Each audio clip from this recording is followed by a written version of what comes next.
بسم اللہ الرحمن الرحیم۔ معزز ناظرین و سامعین، آج کی ویڈیو میں ہم آپ کو یہ بتلائیں گے کہ ٹیسٹ ٹیوب بیبی کب جائز ہے، اس کی کیا کنڈیشنز ہیں، شرائط ہیں۔ یہ آج کی ویڈیو میں آپ کو بتلانے والے ہیں، اس کی شرائط کیا ہیں۔ گزارش ہے ہمارے چینل محمد دلاور نعمانی کو سبسکرائب کریں، ہماری ویڈیو کو لائک اور شیئر ضرور کیا کریں۔ جزاکم اللہ خیرن۔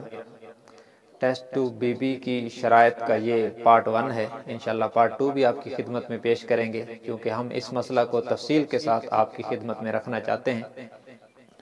سامعین محترم، اس کے لیے پہلی شرط یہ ہے کہ ٹیسٹ ٹیوب بیبی انتہائی ضرورت کے وقت کیا جائے، خواہش کی تکمیل کے لیے نہ کیا جائے۔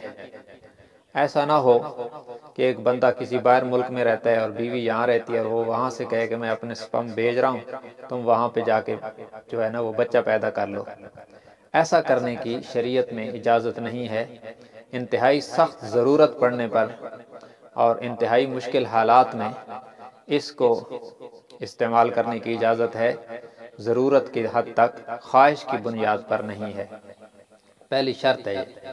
دوسری شرط یہ ہے کہ شادی کو کافی وقت گزر چکا ہو اور اولاد حاصل کرنے کی اسباب کی دنیا میں جتنی دیگر تدبیریں ہیں وہ سب بروئے کار لانے کے بعد اگر اولاد کی نعمت میسر نہ ہوئی ہو تو اس مجبوری کی حالت میں اس آپشن کو استعمال کیا جا سکتا ہے۔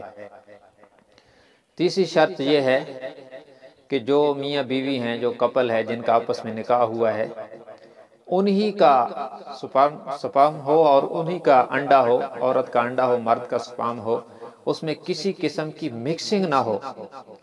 بعض لیبارٹریاں، بعض ادارے اپنا سکسیس ریٹ بڑھانے کے لیے، ریشو بڑھانے کے لیے دیکھتے ہیں کہ جب مرد اس قابل نہیں ہے تو دوسرے کا جو ہے وہ جراثیم اس میں ملا کر جو ہے نا وہ اس کو اولاد کے قابل بنا دیتے ہیں، تو یہ شرعاً حرام ہے اور یہ زنا کے زمرے میں آئے گا، اور یہ ایسا ہی ہے جیسے کسی اور سے حاملہ ہو جانا ہے۔ تو اس لیے ایسا بالکل نہیں کرنا چاہیے، یہ بالکل ناجائز اور حرام ہے، اور شریعت میں اس کو کھلے طور پر حرام قرار دیا گیا ہے۔ جیسا کہ حدیث میں آتا ہے کہ زمانہ جاہلیت میں جو لوگ صفات والے ہوتے تھے، بہادر قسم کے ہوتے تھے، تو بعض جاہلیت کی لکیر سے بھی گرے ہوئے قبائل اپنی خواتین کو ان کے پاس بھیج کے حاملہ کروا لیتے تھے۔